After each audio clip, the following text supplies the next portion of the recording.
Hi, I'm MG, Hi guys, I'm Liam. and welcome to Eat. Feed. Today we are very privileged to have the most debaucherous gentleman that I've ever met in my life on the show, Mr. Bradley Jacobs. Yeah, I'm adding that to my LinkedIn profile. Bradley is a renowned legend in the industry, and hopefully we can get a little bit of insight on your career path. When you started off as a chef, eh? Bro, yeah, so I think it all started like nightclub bartending almost. And then I did my degree in food and beverage, and that's when I absolutely fell in love with food and I think flavors. Sort of bounced around a bit, ended up managing some bars, made one or two cocktails. But it really also I think started like in the whiskey game at Bastille. That was my last hospitality job before I moved over to Diageo, or then Brand House, now Diageo. But it's been an epic fucking journey, bro. An epic last maybe 12 years of my life. Like, I've seen some amazing things and like met some amazing people, like seen people grow like through the industry. It's been an absolute pleasure to watch. So, I think I fell in love with teaching a little bit, like. I think your passion is definitely people orientated. Yeah, definitely. From seeing you interact with other people, 100%. Mm. Did you find that made the transition from hospitality to corporate a lot easier for you? I don't think I moved out of like out of service into corporate almost. Like I think I still have that same servant like characteristics And mentality. and mentality. Yeah. So I mean, I haven't. It's part of who I am. You know, hospitality is not something you turn on and off. It's either you are that or you're not. You know what I mean? And I think I approach the relationships that I've made over the years in the bar industry or in the restaurant industry with the same sort of service style approach that How I've can I help you? 100%. You know what I mean? Like how we figure this thing out together. I think, and yeah, definitely. I've served the bar industry for a second. I think served is a bit of an understatement, Bradley. Yeah. I would have to say in my 12 years of the industry, as brand ambassadors go, you were probably cream of the crop, top tier. Was that something that just came naturally to you, or was it a little bit of a development and growth phase for you? I don't think none of it came natural. It was maybe natural. Yeah, what I think was I maintained a very authentic part of myself. So I didn't deviate. My personality was very consistent. Yes. And I think I love to see the opportunity of people growing. So I mean, we obviously know world class, and sort of I've managed that program for about 7 years. Worked in the industry, like seeing people come up, develop programming to help amazing people through the industry, into the industry. Yeah, I think it's not. I don't think it's been a natural progression. It's something that I just keep learning. And everyone says like you must have this sort of learned approach to everything. Not learned as in like it's really there's still so much to learn. Yeah, so much to talk about. So much to learn from other people. So I maintain that always, and I think it's become more natural now that I have a good network of people sort of backing for me almost. So, yeah, I mean, as far as brand ambassadors go, like, I mean, I did fairly well in that space, but also at the same time, there were massive amounts of amazing industry people at that time to look up to in the sort of who made that leap from service to corporate. Yeah. So there was a great school of people you can talk to and learn from, and they were always very helpful. I mean, we talk about hospitality and being helpful, and I think that's something you can't replace in corporate. Yeah. You know, like that's why I always say it's easy to teach a bartender. It's easy to teach a bartender in corporate. Wait, that's it. That's right. It's easy to teach a hospitality professional corporate language and lingo than it is for it to teach a corporate person hospitality. 100%. Yeah, 100%, bro. 100%. So I think it's just you need to have that sense of drive and hunger for it and the passion for the industry, and you'll be able to grow and develop. And it's not a job, man. And I've seen a lot of the guys come through the ranks, and it's almost passionless, not passionless, but they lack this servitude, I think, within a role that is there to actually service our industry. So, and they've lost a slight amount of that, which I think is in the industry feels for sure. 100%. Like we've spoken about this. Magnitude, yeah. Times. But it's good to see there's some fresh life into the industry there, and might not necessarily be at corporate level, but to see the actual industry itself, like guys that have come out through the ranks. I mean, the likes of Josh from Fable, like seen him compete at world class, go to travel, come back, open bars. Nick Klaus from Talking to Strangers. Like there's a school of new, like fresh energy. And people that are surrounding it, 100%. And guys, young industry owners that are willing to just roll the dice now, take the risk, which I think is really, it's really cool to see. And it kind of drives innovation within the community and the hospitality scene as well, right? Very, very few industry people opening bars while I was still in the industry. It was all restaurant owners, and we had the industry folk consulting in there or working there, whatever. It was kind of like a monopoly where people were opening up collections as individuals, but 100%. there were 3 or 4 of them, and not as many individuals popping up now with the different culture, different sort of atmosphere that's out there. Now it's really, really cool. Everyone's showcasing themselves in a really, really cool way, and it's led the industry to be in a really very cool space at the moment. You know what I mean? It feels like it's opening. And growing. The Cape Town bar scene is amazing. It's really cool, and not just the fact that there are lots of cool bars in and around the city. I mean, I love coming here, park my car, and I'll walk and hit 5 bars. You know what I mean? I have a drink at each bar and mosey on, and it's great to see that. Looking 5-6 years ago, was just not there. There was like 4 places you could go to, and they were all in different suburbs. So 100%. So to see that, and then the community actually sort of banding together, bro, like working together, not necessarily competitively. They're understanding now that if we grow this pie, there's a bit more of a slice for everyone to have. You know what I mean? And it's really, really inspiring to see that of youthful hunger and energy in the industry again. Coming from a smaller town like Port Elizabeth and experiencing a little bit of the bar culture in Joburg and Bloem and Pretoria as well, I can also notice a lot more passion behind the individuals that are involved in the community and the hospitality scene in Cape Town. And I feel like that adds a certain element that also drives the culture that's being grown in the community and how interconnected everyone is, because there's not one person that's passionate and kind of looking down on others. Everybody's maybe not as equally passionate, but they're still overly passionate and want to and feeding each other, man. Exactly. And feeding each other the info, the knowledge. So there's no closed books. How's that ingredient made? No, this is my thing. There's none of that in the industry. You know what I mean? Gatekeeping's And people do that, bro. They hold onto like things, and especially recipes, ingredients, methods, bro. As a chef, as a bartender, we hold that close to our hearts. And we don't realize the more we explain it, the better we understand it. You know what I mean? So, it's a good learning curve. Also, teaching, you learn so much through teaching. Yeah. Others, you actually I didn't realize this was a blind spot, but through teaching someone, you actually realize, oh, okay, maybe I need to touch up on that again because clearly I've forgotten it. And it kind of opens up that conversation too for you to get feedback back and a different perspective, right? So you can also enhance and alter this method and ingredient usage in a different way that you wouldn't have thought about before after speaking to someone and teaching them. Now, there's definitely something cool about sharing, man. Learning and sharing and learning and sharing. It's a continuous cycle. I think that's super, super important. I almost forgot you were from P. I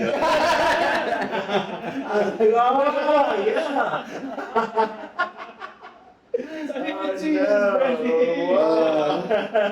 So we developed a program called the Hand Up Mentorship Program.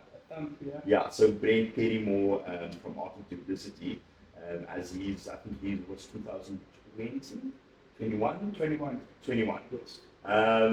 As his competition sort of entry to Tequila one thing, we developed the Hand Up Mentorship Program with FUM. And we went around the country basically trying to inspire a younger. Underprivileged. Wow, underprivileged. Yeah, you remember that thing when you were underprivileged? No, I'm joking.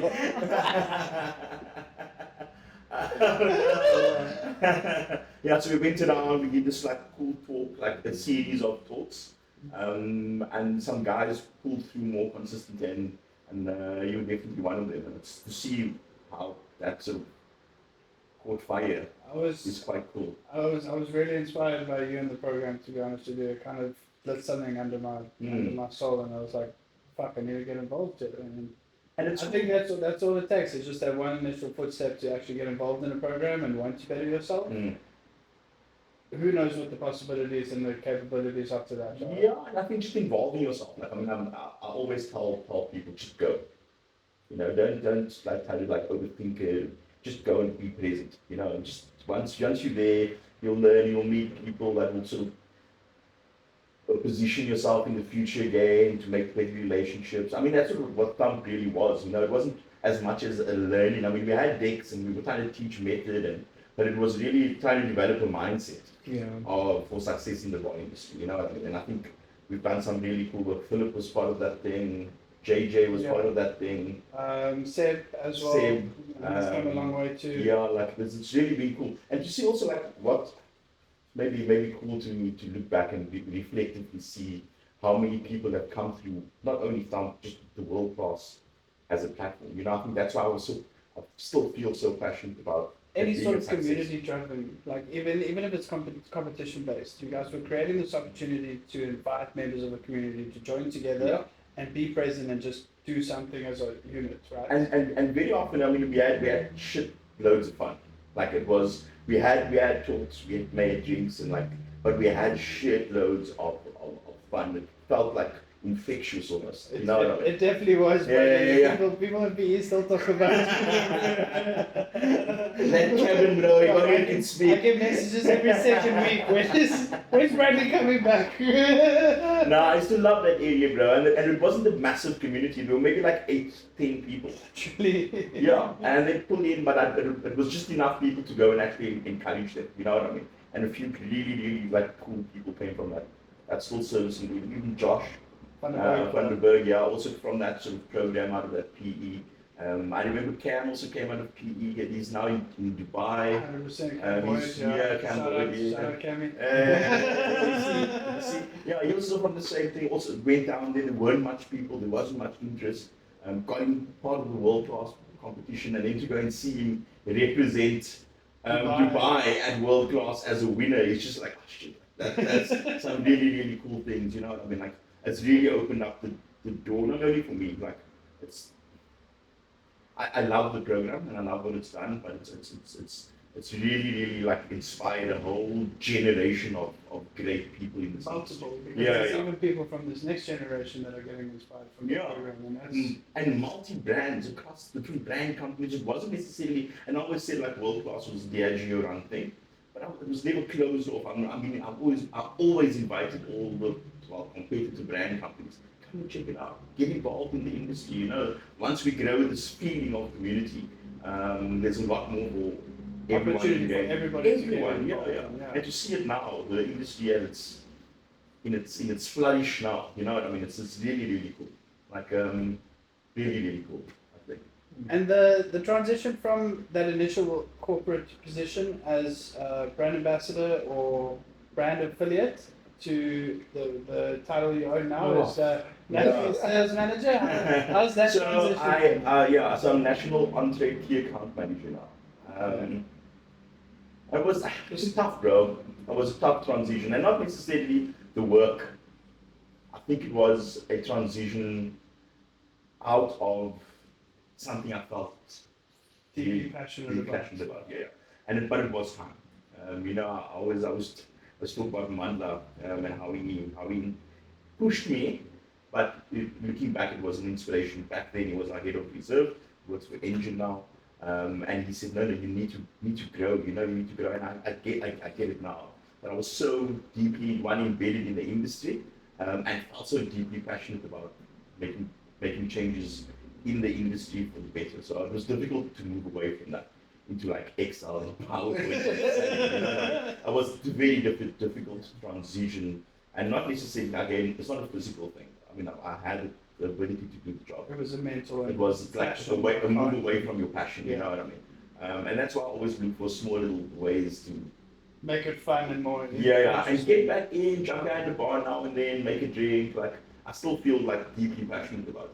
You can tell when you're behind the bar. I remember this last World Cup. Yo, I had a photo. I saw a photo of someone, and I was like, "Why am I smiling like that? Shit! Oh, that's when you're doing something fun and passionate." Bro, I still try my best to get involved. Still going to do whiskey tastings. I mean, whiskey was my inroad into the Diageo. I didn't join because of Gold Plus. I still haven't met someone that knows as much about whiskey as you, to be honest with you.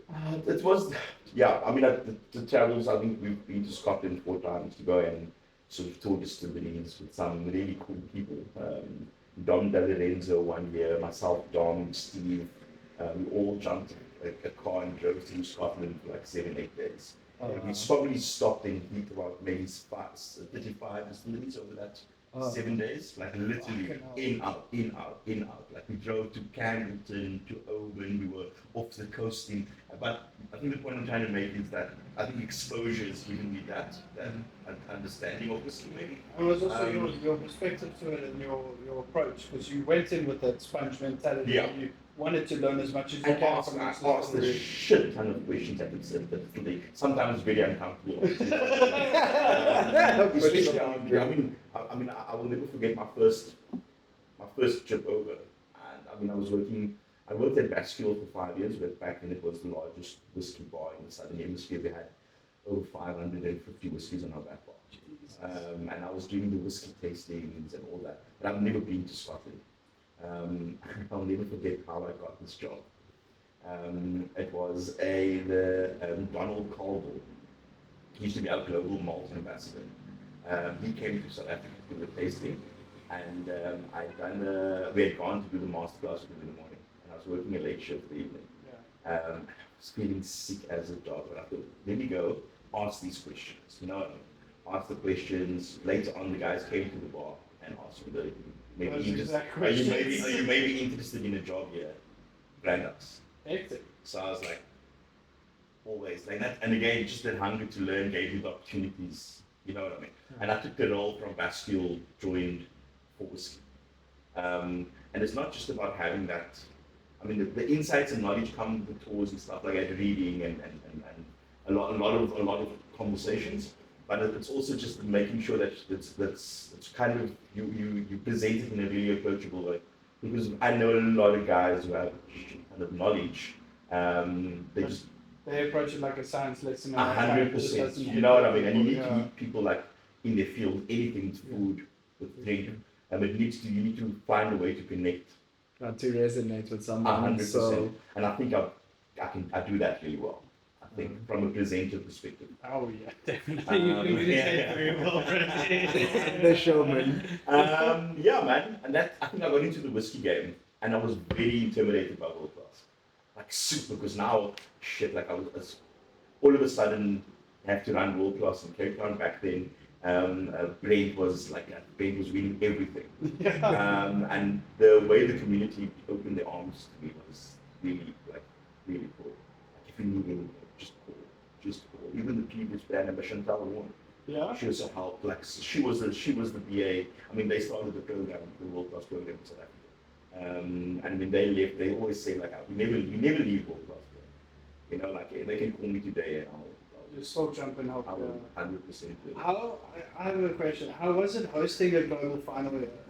Fuck. Because that must have been. Yo, 2015. That must have been insane. Yeah. Whoa, it was a wild week. And a wilder 3 months before. It was really dope. 400 international people, bartenders, competitors, champions, brand ambassadors. They all came out to Cape Town 2015, and Cape Town was the host city for it. We did it in Joburg, like we did what was it called? The Icebreaker Challenge. Yes. In Joburg, and then we all flew to Cape Town, and we were here for it was crazy. It was absolutely, and back then, because Diageo back then under the exchange rate was insane. People were here losing their mind. 24 rand in the dollar. It came like in the rain here, bro. It was a dope experience. Work with some really cool people. And I always say I can call on them now. You know, that's the beauty of this industry. And they still have that relationship. 100%. Yeah. I made some really cool, and traveling every year to go and experience different countries and have that experience on a different perspective. And that's why I say my role at Diageo, just as much as I've given a lot, it's also given me a lot. You know what I mean? It's given me opportunity. It's given me the platform to have a voice, a really authentic voice. So that's one. I'm so sorry, guys. It's good. This is the corporate life. Yeah. Won't stop, can't stop. It's given me a shit ton, bro. And I've made some really fucking dope friendships. Do you feel like that's why you're so inspired to give back and have that opportunity for other people? Because I see the way that you create the opportunity to make others grow as well. And not just from a small town, but even locally here in Cape Town, I see you constantly mentoring people, offering advice, allowing them the opportunity to speak to you and give a perspective and understanding, and you just somehow create this broader perspective for them to understand the full picture and make a move for themselves as individuals. Yeah, and it's important to have that view, I think, as a industry person, to like contextualize your place in the industry against the greater scheme of things. So I'm always there to help. I mean, I help bartenders, chefs, waiters. It doesn't matter. It really doesn't matter, to be fair. Like, if I can help, again, from a service perspective, that servitude almost. It's a bad word to maybe use, but it's definitely something that I mean, it's part of my character, bro. You know, I can't change that about me, and I don't think I'll ever will. And it helps because I come across really authentic. You know what I mean? Like, I'm not unapproachable, I think. You don't bullshit people. You never sugarcoat anything. Sometimes we're a little bit too straightforward. At times, I definitely am a little bit like too straightforward. But I to your point, I want to help. I think that's the thing. Even with internally at Diageo, they can call me. I mean, I have great insights, on-trade insights, I think, which I mean, I'm happy to just. I'm an open book, you know. I mean, if you have a question, come and ask. I try my best to sort of help, I think. 100%. And your approach to cooking at home and feeding yourself and your family, has your time in hospitality kind of affected your perspective and the way you approach it, or has it always been something that you just kind of utilize as a creative outlet? And I love cooking at home. I absolutely love it, and I don't eat out too much. And I love cooking for my girls as well. They come to me quite often, and I think it's just like a love language. I can see how happy you are in the kitchen. I enjoy it, bro. I really enjoy it. Sit at my counter, I'll cook some food, make some drinks. Like, I think hosting again in hospitality is embedded in you. 100%. Yeah. But it's definitely something that I enjoy doing, and I enjoy doing it well. I'm not like there's no fucking half-assed measures. Like, I make sure I have the right levels of ingredients, quality ingredients to cook with, and I cook at least 3-4 times a week. And the times I'm not cooking, I'm eating the food that I cook. Or eating your food, to be fair. Listen, that chicken breast, bro, life-changing, bro. Life-changing. What's your favorite thing to cook? At the moment, probably like curry. I learned some cool tricks very recently, maybe like 9 months ago, about curry making. And it's like, it's opened up. I also just like enjoy cooking like noodle, like a little easy noodle, like an Asian noodle or something. Okay. Yeah, but I go through phases, bro. Everyone Like does. such phases, like where I'm really Asian inspired sometimes, and then like sometimes I'm just like cook like my grand. You know, like, I just want to eat stew. Yeah. You know what I mean? Like Like a casserole, home, yeah. like a home cooked meal. You know what I mean? So I think like just like I'm going through definitely curry at the moment, phase. Even though it's summer, I don't give a fuck. I don't give a fuck. Like I used to travel quite a bit to the UAE, and they sell. I used to buy it over there like raw burrata. Just fry that off with the curry, bro. Like, oh my god, it's so tasty. Yeah, so I'll be going through that phase now. Okay. But definitely, I think it's. I feel a little bit of Asian coming on for sure. Sure. The next couple of months, yeah, I'm feeling Asian, bro. I'm feeling Asian. What's your favorite thing to cook, bro? Ooh, I don't really cook at home. Work 90% of the time. It's useful, eh? I don't know. It's unless I generally just testing out flavors I want to work with, or there's something I've been thinking about, but I want to see how practical it is. Then I will cook at home. I'll go buy the ingredients and cook it, and obviously eat it. But it's more kind of like Experimental. yeah, it's Yeah. not. Unless I invite a friend over for dinner, then I will cook something. But also, I've become super lazy, which I realized where it's like I really don't want to think about what to make. So I'll literally probably just run to the shops, see what protein jumps out at me, and go from there. Yeah. And just grab a whole bunch of stuff, and then I know, cool. I'm spending half an hour in the kitchen, and I'm done. I love the kitchen. Eh? I'll start cooking like especially in the most mornings I have online meetings. And while that's going, like I love Breakfast. a little side quest. My ADHD flaring up. Right? I need to do 5 things and finish nothing. So I like a little bit of work here, a little cooking there, put it on slow, really slow, like for the day. Like I really enjoy like sort of being busy in the kitchen. Yeah, I don't know. What's your favorite thing to cook, bro? I You don't could seem like a. I could Yeah. sometimes, but I would not anywhere near your guys' level. I make a nice pasta, bro. Like a pasta bake, some proteins, a little bit of cream cheese, like almost like a macaroni kind of vibe, but not really because you can use any type of spaghetti or pasta that you want. Okay. That's kind of very very boring. Like nothing hectic. It's okay. It's okay. Good adulting while you say. I'm joking. I get fed at work and I get fed nasty mothers, man. So I don't really have to eat. I've seen those staff food come out of the plate and I'm like, actually. No, some people actually like Ryan. He'll come be like, oh, what's your stuff meal today? Looking there. He's still part of the staff, bro. 3 years later. No, but I generally say Even Ryan, bro, like through world class and like, you know, I met Ryan.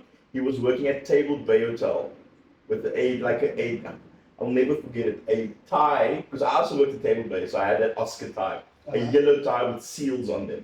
You'd have loved it. You'd have loved it with your little socks, bro. I'm asking if you still got the time. Maybe I can No, we were talking about it the other day with Ryan, and he can still remember the drinks we did on that menu for World Class Day. Like, it was really like, come a long way, bro. The industry is filled with people who sort of somehow are connected to World Class. Like, at least once in their career. 100%. it's community building. That's exactly what I said. It's about getting involved and being part of the program. Right? Yeah. But I think what I've kind of taken away, like even with what's it, your hump or dump? Thumb. Yeah. Hump. I don't know. Well, sometimes.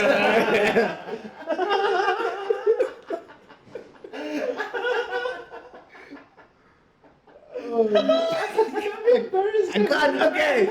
My point is, it was kind of like broadening people's horizons Yeah. and like their worldview. Like, cool, you're doing this right now. Cool, you might think this is like the pinnacle, but actually this is Yeah. what. 100%. I remember Bradley's first lesson for Thump there. He came around and he started teaching us about mashes and how you build a certain type of citrus mash with sugar and citrus, and you can use that as a syrup. Everybody's eyes just started popping out of their heads, and towards the end of the lesson, he started mentioning milk punches and how milk punches were a cocktail, and everybody was like, "What? You could put milk in a cocktail?" And then he explained the whole process, and everybody was like, "Holy fuck!" So it's not just orange juice, banana liqueur. Bro, you know how much juice ends up happening? Like we did world class in P. I've always done world class in P. So whenever I ran the comp here, like back in the day with AJ and Lendl from they were working at Soho in PP. With Cam. With Cam, yeah. We've always done it there, and the amount of drinks I've had there, I'm just like. Your first drink with a fly in it, you remember from protein? Yes, I did. Yes, I did. We had a fly. You know, you're serving up protein as a side, bro. Bradley comes around there for my first presentation of world class, and I'm fucking nervous because I've never done a fucking competition before in my life, right?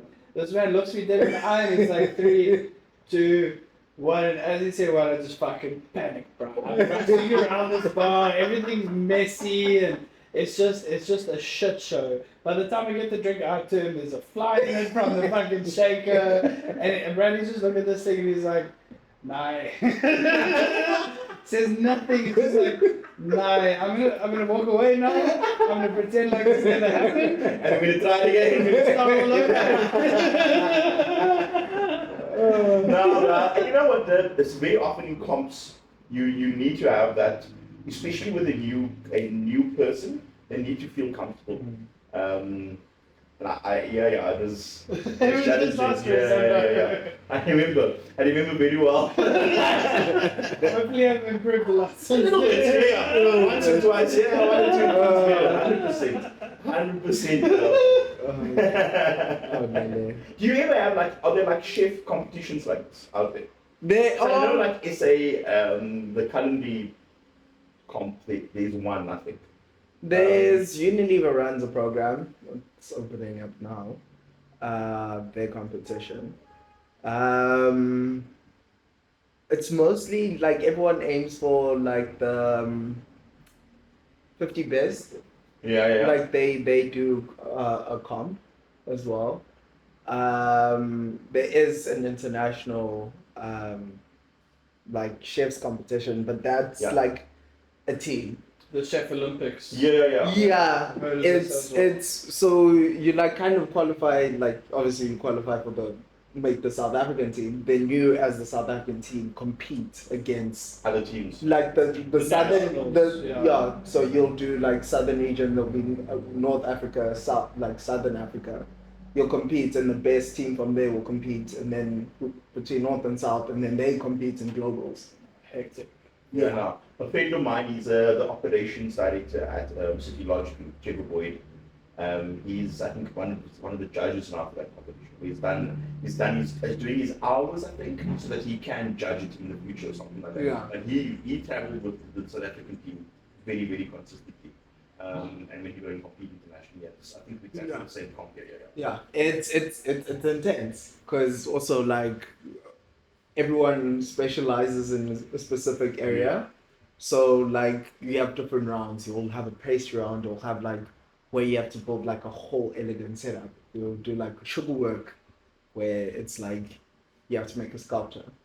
So it's intense. So it's like the best of the best. Sounds like it's very team orientated as well, and you're just trying to communicate to your team members that don't specialize in that one aspect of the kitchen, like pastry or fresh or meats, whatever. Yeah, but everyone has to have the same basic fundamentals. Because honestly, you won't be able to work because it's less about communicating. Because it's like you'll do a briefing and be like, okay, we're making this. So you are doing this, and this. So in a minute, you'll get a breakdown of 4 hours of work that you need. The elements that you need to do, execute. and when they need to be Yeah. executed, because it needs to be assembled. That sounds intense, bro. So it's a lot of like how multiple bartenders work around the bar and how you dance and move, and it's less about communicating and you just anticipate. Everyone's anticipating. Everyone else is Understand what's happening. yeah, because you all have to visualize. Okay, this is how it's going to be built, and whoever's leading that maybe that Challenge. the challenge, they have to be like, okay, this and this and this. I sign you this and this and this because you understand this. Cool. And then it's like It'll be everyone really else- interesting to do something like for the bar industry. Like a Group team effort. competition. Yeah. Like a team comp. where I think it would honestly. I thought of this concept of like bar versus bar. Like you just Team versus team, Yeah. 100%, and they all understand each other. But I think what Bradley's trying to say is also get a level of Cape Town best team, because there'll be Yeah. 5 bartenders from different Yeah. bars. Now they've got to go up and start learning how to work together against a Joburg team, 5 members, also from different bars, against Northern Province and fucking. That would be dope. That would be fun. that'd be great. That would honestly Didn't be they have interesting. something similar like the IBA or something like that Can't remember. before? I don't know. I think I had heard chats about it coming back up as well. We should. If I'm not It's a mistaken. really interesting concept. It Even would- as a challenge within a comp, Yeah, even in individual comp, to have like a team challenge could be really interesting. but you did kind of do that with the pop-up challenge for that, Yeah. and then you teamed up a mentor with the actual one of the Yeah. contestants, and they could get another contestant that got kicked out like me Yeah. as one of their barbacks and helpers, and that also allows them the opportunity to grow and learn from somebody Yeah, that's it was making dope. the top 6. That was a good challenge. And the Yeah. mentor, it was fucking cool, dude. Very, very cool. I think Stressful. that will She was. that challenge in that world class was where I learned the most. Because sitting in that prep room at SIP, watching all 6 of these mentors, all 6 of these bartenders go fucking ballistic with their prep and how analytic they were, how they dived into the processes for each ingredient, for each flavor, how they approached the service aspect of it. It was just, it really, really opened up my brain. Dude. Like that was. And it was great for us to utilize because we cut normally, so it was top 10 weight nationals, Yeah. and then we cut 4 from the top 10 after 3 challenges, I think, and those 4 were helping the guys, but it's always like that, it really is always. There's a very helpful environment at these type of comps until you go to globals. Then Globals not. Like in the bedroom, you'll find some guys who it's like guys coming there with their headphones on and they are so like laser focused, bro. And warranted, I guess. Yeah. You commit a long time to world class. You know what I mean? You start out. Round 1 generally start in Feb back in the day, and we ran. back in the day. So we started round 1 in Feb or March, and then we'll do round 1 regional finals, national finals, and then September global finals. So that's something you've committed a good part of 9 to 10 months of your life to something like that. You go there with the mindset that you're going to win. You don't go there like having. I always say go. It's a great experience, but go to win, bro. You know Don't what I go mean? there for shits and gigs. No. Put your hand up and I always tell guys like go to win. You're representing our Entire market, country. bro. Yeah. Our whole country is represented, and people are watching. The industry is watching you, bro. You become a custodian of South African bar culture. Yeah. Yeah. and it's done amazing things for the individuals, but at the same time you have responsibility. You know what I mean? So. I don't know. 100%. And anything that you want to say, Bradley? What's next in your career wise? Where you going? Where's Bradley going to be in the next 5 years? I want to do less. I'm joking. Professional I don't know, golfer, maybe? man. Look, there's a few things that I really still enjoy. I think looking for ways to get back into the fraternity and make a difference again is something that I think I'd want to do again. But I think maybe just the reason I left the game was to sort of just get a broader understanding of the industry on a whole alcohol industry. industry at all, not necessarily just the bar industry. So I can come back and Make a difference. make and a an really impactful difference. Yeah, difference. it's really impactful difference, you know what I mean? And I've mentored and helped a lot of people in the past, and I think I can do a lot more for them now that I understand the More- game a A little little bit bit better. You know what I better. mean? Yeah, Like, the broader game. the actual broader game, Yeah. and where the bar industry and how to properly sort of leverage your ability to work with these cool bands, you know what I mean? Utilize your own brand to work in unison. with Yeah, them. yeah. But I don't know, with 5 years from now, shit. I think I'd still want to be in corporate for another 5 or 8 years. I still enjoy the bar industry. I don't think I'll ever want to necessarily Shift industries. own a bar. I don't think yet. I say that very tentatively. as soon as an opportunity pops up, I'm like, oh, maybe. You know, but it comes with its own stresses. 100%. And I don't think I have the. I think if I do that one day, I'm going to need a lot of time because there will be no way I'm able to have a bar and not want to make it amazing. I think. And in order to make it amazing, you need to be there. So I don't think I have enough time, and I think maybe moving into corporate for the next 5 years, taking maybe a different role. I think I've been doing national key accounts now for 3 years, so my time in that space is also. Maybe coming. Yeah. And I'm not saying it was a bad thing. I'm talking some really cool, like, ways to scale. Yeah. Because I work in group accounts that do all these the groups with national footprint. So really understanding how to scale execution. I took a lot from that there. And I think the next step is back into quality. I miss talking about whiskey. I miss engaging like people consistently as a role. So maybe try to figure out how I Fit both into each other. 100%. Yeah. I mean, I have a lot of insight, I think, that I can still give to the industry. But yeah, I think more of the quality work's coming up and less on the scale work now that I understand it a little bit better. And it's always just about, like I always say, we're always learning. You know what I mean? Every day I'm learning new things, new techniques, new ways to make my job easier, my life easier. So yeah, I think I'm going to definitely stick around in corporate. If Diageo will have me for another 5 years until I say something. But I think I'll stick around. I'm looking to get into quality again. People engaging, and I think I do well at storytelling. Definitely. Yeah, so I definitely want to get back into that. Okay. To be fair. That's fucking cool. That's very cool. Where you at in 5 years, bro? Jukes. Now you're shining. Yeah, How's it yeah. So I see myself potentially going into a corporate role, maybe something a bit more self-sustainable. 5 years time is quite a long way away. I think I'll be edging close to 40, so maybe even possibly owning my own bar. Dangerous words, bro. Close to 40. It's life. So you've got experience. Yeah, man, I think you're running your own bar, bro. Right now, I'm really enjoying the space I'm in, the team that I'm with. Dirty 30s are doing me very nicely, so. Are they? Dude, it's work, but fuck you. How's the transition from PE to Cape Town? You're fully Cape Townian now, though. Everybody keeps saying that to me. It's been a bit of a culture shock. I think everything in the city is a lot different to my hometown and back then.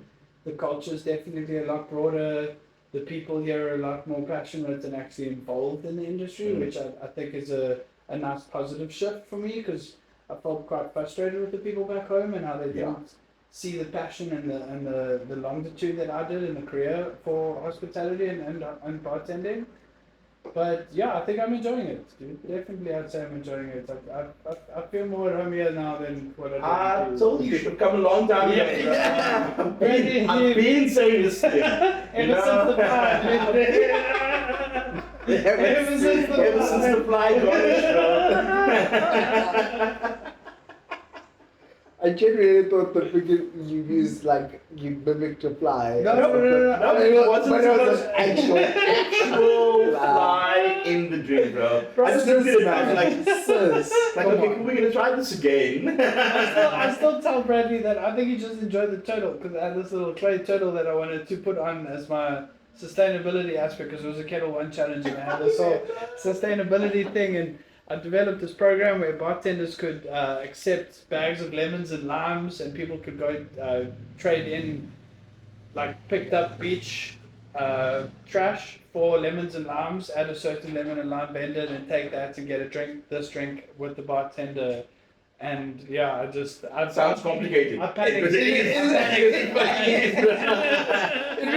Because I'm like thinking I was thinking, as you're explaining this, I'm thinking of the logistics. I'm like, okay, any random person can just put lemons. Yeah, literally, you go to the beach, you clean up the beach, you get a bag of trash, you take the bag of trash to the fruit vendor. Fruit vendor gives you a bag of lemons. A certain fruit vendor. Was there only one? Well, I organised with one person. Fuck, I only knew one citrus farm, dude. Like, So wait. This was in the inception of everything. None of this was thought out. That was a great idea, bro. Did anyone actually do it? No, well, it wasn't. It was a theoretical program, dude. It was for the presentation. It wasn't like something you actually had to go and set up. Yeah. I genuinely think you should It was a make. concept. I think you should make people actually do these challenges. No, because the global finals always round one the icebreaker challenge, where to get seeded is Kettle One sustainability, and that needs to be run local market. And that's based off of your concept that you develop in your round one. locals. Then they take that concept, cool, this is a great concept, here's how we tweak it, then we execute that concept. JJ's key project. What was it called? Did that. Key project. That was the same year. So turnkey project. Turnkey. Yeah. We won that year in Sydney, bro. Turnkey point. So the turning point, I don't know, I can't forget Something like that. But it was, so what we did was, we partnered with this bead. Oh yeah, like he told me about it. Yeah. And then we garnished the drink with it, but we made like a Kettle One shrub drink. And we took it around the country, we did guest ships with it, and then the proceeds of the garnish, because you can take the garnish home, it's $20 or something like that, that went back to, what was it called? There was a housing. Yes. Yeah. It was Sandbag. Yes. So they did Sandbag housing project. So the house burned down in Hout Bay, and we rebuilt it with the proceeds. Yeah, with Sandbag. So Sandbags were like, I mean, it was something that we were launching. It was initially Kalisha, but it was like Sandbags help with floods. I mean, it's bulletproof. Yeah. So it was really like something that we wanted to get behind. It was a really cool program. Brent's program was Travis One also won the Haven Mary. That's when they made the Bloody Mary premix. With the charity and the So we were at the Haven shelter. We taught ladies there how to make the Bloody Mary premix and then like pasteurize it and ship it out to the bars. The bars sold it, and I think we donated 30 odd K to the Haven shelter. We did some really cool shit, bro. Like really cool programs. Travis also won that year. We generally placed well at that. Community project. South Africa is is so much to do, bro. Except the lemon and the turtle. Yeah. That. And as we're gonna put a pin in that one. Super exciting, bro. We are putting a pin in that one for sure.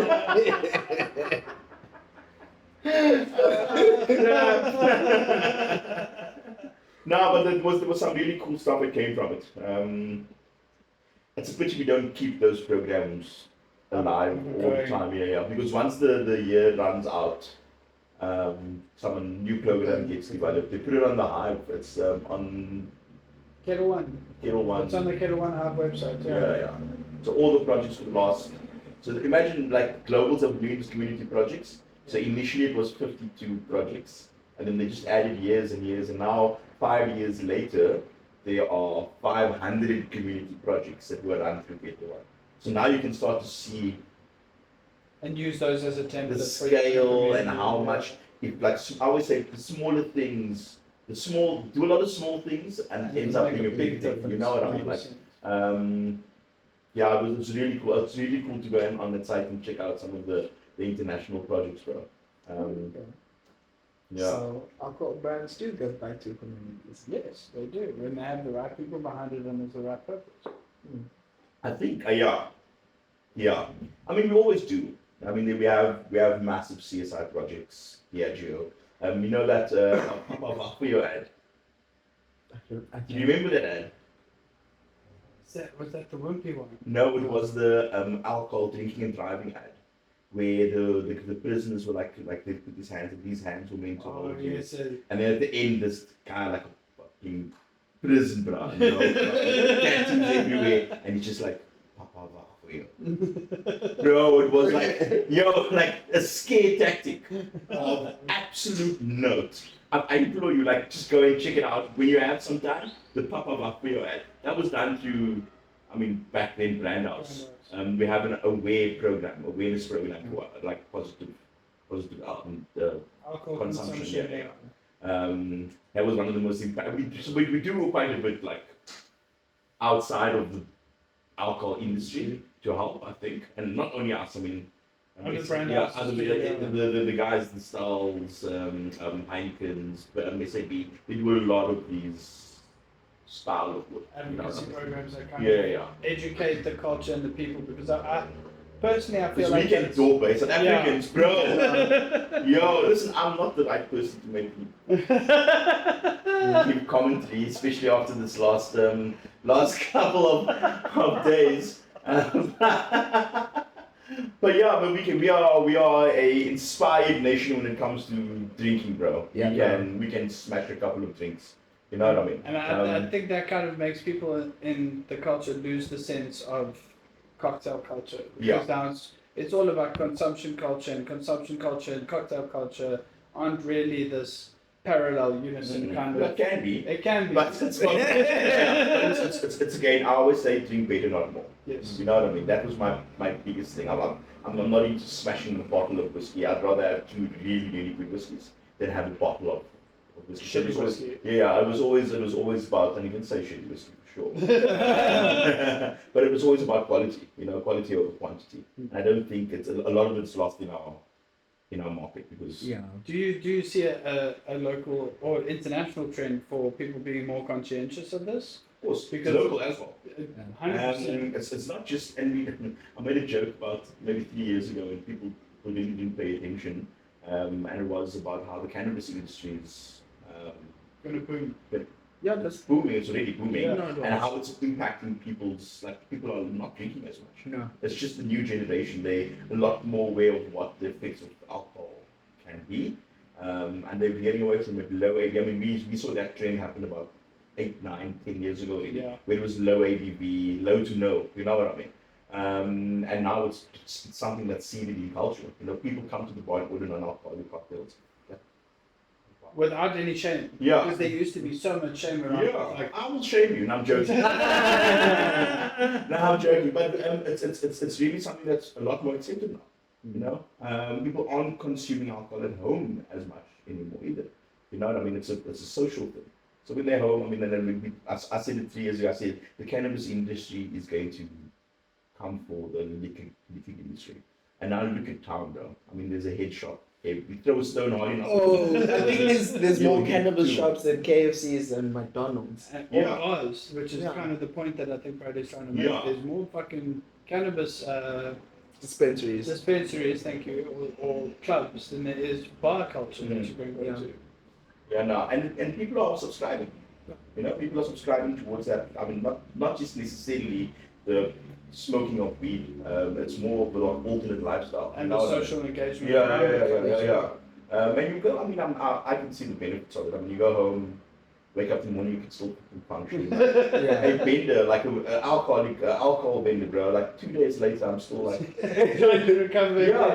No, I'm not okay. Like 2 days later, at this age, you say 40. At this age, bro, like you fucked, bro. Can I just say, the next day you're physical. It's physical. The 2 days later, I'm emotionally still not okay.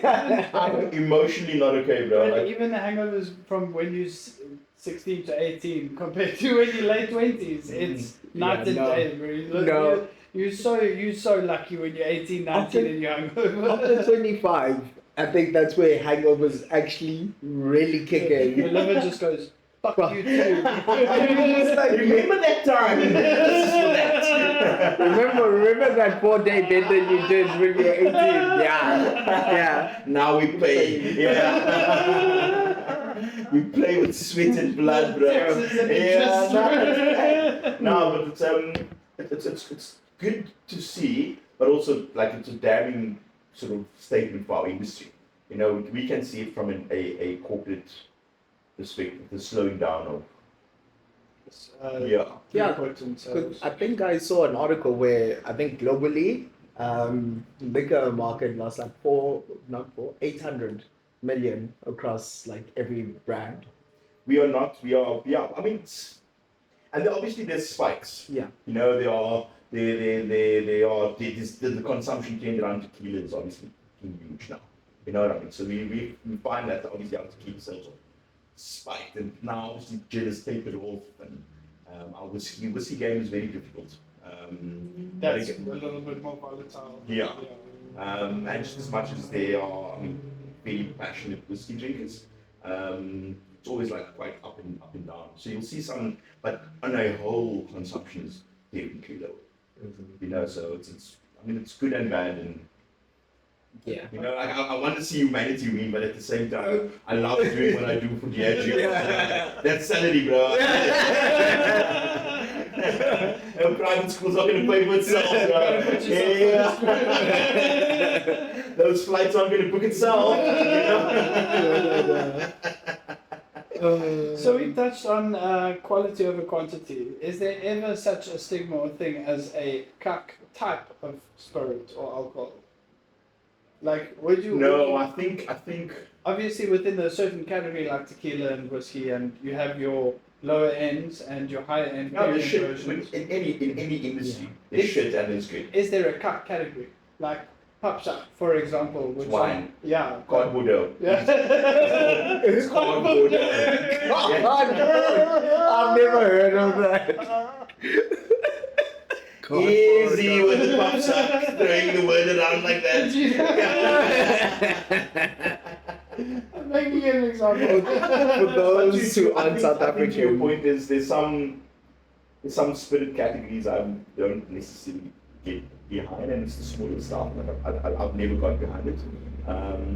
But I think there's within that category there's some great producers and shit producers. And there's Same with everything for whiskey, gin, everybody. 100%. I mean, there's really shit gins out there, and there's really some really tasty ones. You know what I mean? Like, so yeah, I think I don't know. I don't think there's a shit category of spirit.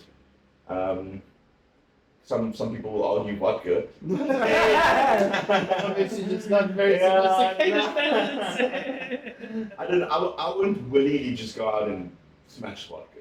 You know what I mean? I'm definitely like firmly within my tequila phase of my life for sure. I drink so much tequila these days, but I think because the category is exploding. And it's become a more socially acceptable thing. Yeah, and it's not like it's definitely not the tequila we know 10 years ago. Oh yeah, It's just not the same though. Like it's really, and to be fair, We've had this conversation Oh, so much. Remember how cuck it used to be? yo, because there was only one. There were that you basically, yeah. but then there were brands that were telling you that you have to keep it in the freezer and yeah, because it's dog shit. I'm just want to keep it in the freezer, bro. It's dog shit. You know, like now now you have to take it with the lime. It's a ritual. A lamb and salt. Don't disguise the dog shit. You know what I mean? Lime and salt. But it's like, and the category is exploding. I think what I'd love to see more is the education that I'm not tequila, like Mexican, the spirit category, because now we're starting to explore that and starting to find out, oh, okay, cool, like it actually presents a lot like wine. And a broader understanding of agave, the actual plant. 100%. Because what we know from tequila production is blue weber agave. I mean, they use that. But there's so many different agaves that produce different flavors. So it's like 200, yeah, 200 and something subspecies. Yeah, and it can all be used to make spirit with. And if that's the case, then it starts to present like a grape, you know, like a Chardonnay or a Chenin, and going exploring that sort of the world of Mexican spirits, I think is it's got me inspired again to learn about it for sure. You know what I mean? Like, and also just how to make it approachable, because now people are becoming a little bit more aware of what fucking great tequila looks like. You know what I mean? Like, we have some great tequila brands that have really blown the market wide open in the country. Well, there's also some Not some great ones. Yeah, but yeah. No names. No names, no names, but you know who you are.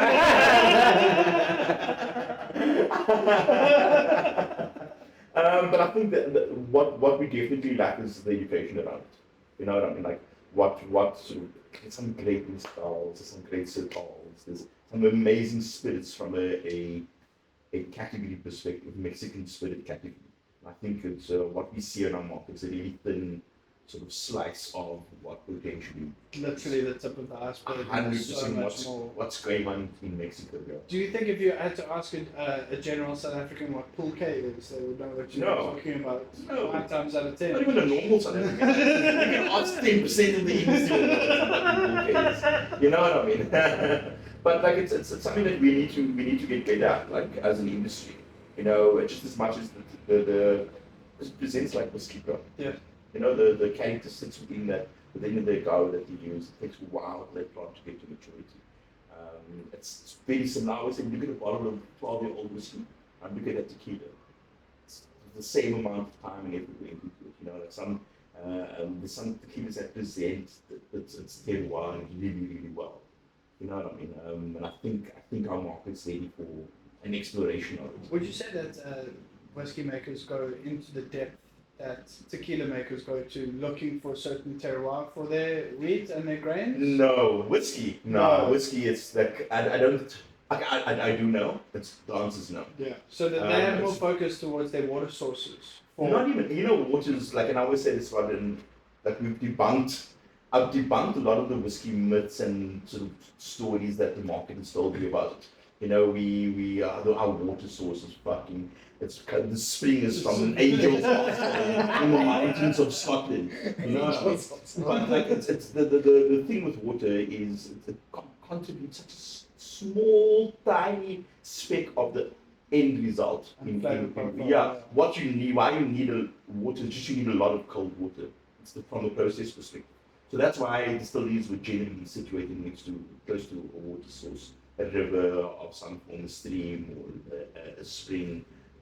Because they needed quantities of the water. It's not necessarily just about there's special. And yes, it does. There are like hard waters where it's mineral heavy, and there's softer waters where it's not as mineral heavy. But it doesn't impact the end result of the in a major way. Yeah, and neither does the malted barley we use. Very often it's not even malted at the distillery anymore. The first trip to Scotland, bro, was an absolute like. You know when they rob you from the fairy tale? Yeah. You're just like... They tell you Santa's not real anymore. Yeah! Don't tell me that shit, bro. I went to you see what's behind the curtain. Yeah, first distillery I go to, so I was like, where's the master distiller? It's like there. I was like, where? That computer. But I mean, there's like, what looked like, I mean, in my head I thought it was a very people-heavy operation. Yeah. And you start to realize 6-7 people around the distillery. Super automated. Very machine forward. And you get it. But there's also distilleries in Scotland that just make you want to fucking absolutely just so amazed by it. Springbank in Campbellton is one of them. Bruichladdich. How do you pronounce that? Bruichladdich. Bruichladdich. Yeah. It's a distillery on the Isle of Islay. And you go around Scotland, you see all these communities that and then you go to Islay, and it's such like eye-opening, like it's like make whiskey, like the oldest. They said the only bit of automation is that they pointed at the wall. I was like, what's that? Like a chalkboard. Like they're writing notes in chalk. It's like very different approach. Really like old school approach, very experimental. Kind of what like a microbrewery would be too. Yeah, exactly that. Yeah. Like a small little, like it's experimenting. You know what I mean? They're just experimenting. That's so fucking cool. Yeah, and then I got given a really cool. We got given a dope tour of like, I mean, on Isla is just it's really special. It's like mecca for the whiskey drinkers, bro. If you love whiskey, like you need to one Go to time Isla. go to Isla, bro. Like it's such a fucking beautiful thing. Like I'll never forget my trips there ever. Like I went with great people as well. I think. Except Steven Solis. Joking. Yeah. No, we went with some great people, bro, and we had some good times. You know what I mean? Like learning. Yeah. You know what I mean? Learning together, laughing together. Like it was a really good time of my Career. in my life. Yeah. Really good time. That's incredible. They also have very similar programs like that in Mexico around Ricardo, where they actually build and develop community houses for families. Oh. Thousands of people in villages and stuff. So I feel like there's something similar in the whiskey and the tequila game there. I think there's definitely something worth exploring there, for sure, bro. For sure. I was telling my girls, I have 2 daughters, I was telling them, how do you feel if dad like went to Mexico for like 3 months? Like, I feel like it's so much for me to, like, the same way I went to Scotland to learn, like I just like backpack to Mexico for like 2 weeks, 3 weeks. Well, it really, Find out what's little happening. beautiful, like, they say it's like very family run. So the daytime they're making tequila, and the evening time you sit with that same family. You having eat, dinner, you yeah. So it's very family close knit thing, and I still want to go and experience. I need to go, but it's definitely on my agenda for sure. 3 months in Mexico. For sure, yeah. Look, I mean, worst things to do with your life, bro. And you only have one shot at this, so you might as well fill it with tequila. My arm. I forgot. So I went to a festival this weekend called Retreat Yourself, and I went roller skating, and I wiped out so bad. Even the medic was like, "Bro, that was hard." We came down like a house on fire, bro. Like, yo, wiped out. I just forgot my arm was so like that, and I was like, "Oh, I remember." No. Well, Brandy, this has been absolutely incredible. Do you have any closing statements for the people at home and the viewers? I don't think I do. To be fair, like I think as a sort of parting shot, it's like to the industry people. I think stay connected to each other. Keep learning, keep growing. The industry is in a beautiful place right now. A really sort of optimistic place where we really need to, as a community of industry people, like really get behind, because so much of opportunities that can come from it now. So I think as a parting shot, stay open, stay learning, stay growing. So. Yeah. And where can people find you if they look? I mean, you can drop into my DMs depending on who you are. We are going to pop this Instagram handle below in the comments. At reserved_Bradley. A lot of the BA stuff is there still that I've done in the past. But yeah, man, like I'm always open. Like, pop me a message, reach out. I try my best, like I said earlier on, to help wherever I possibly can. And sometimes it's just with the ear, sometimes it's with some advice, sometimes it's with even if it's couple just a of shoulder to tequila. cry out. Well, we've had some of those sessions before as well. Only once, No, but like it's a real thing, eh? Like world-class blues, bro. Can I just say? It's a real. It's no one talks about it, but like it's like we need to like open a platform for this thing, like therapy for bartenders after World Class. We literally spoke with the previous guest today about, or last week, sorry, about the post-competition reflectiveness. Yeah. And how it can really eat at a person if you let No, it. bro, like you need to get into the industry after the comp, because very often the guys just go into their shells And and it just disappear, yeah. like chows them, bro. chows their confidence, come out, the ego shot. Like it humbles everyone. everyone, even the national champion, when they go overseas to compete, you can ask any top bartender that went to go represent South Africa in any global comp. When they go over, even when they go there and they are the champion of South Africa and they go and not take a W there, they come get an L, they come back and they are a broken human being, bro. I've seen it so many times, cycle over and over and over. There's always only one person that's very satisfied with podcast, ever, in the whole world, once a year. And that is the winner. Yeah. And even then, afterwards, like, they don't know what to do with themselves. They won now. Ah, what now? Yeah. I've achieved this fucking milestone. And you've put it. You want to compete at the global stage one day. I'm assuming from your last two ventures into world class. And when you go there, all you do, you come out of that thing, you just want to go again, because you got the insights. The same with nationals. Yeah. You know, once you go the first time, you're like, I see what the expectation is now. So they want to go back. The likes of Julian Shaw, I'm sure JJ wants to go back and sort of just fuck shit up, course correct what he's done. You know what I mean? Like, but just to my point again, like, the lessons life will teach you. You know, like, the exposure will teach you how to do it better the next time. Yeah, man. Amazing. Cool. Bradley, it's been an absolute pleasure. Thanks for having me, guys. It's really fucking been dope, bro. Like, thanks a lot. We'll chat soon, I'm sure. Yeah, definitely. Everybody, cheers. Cheers, guys.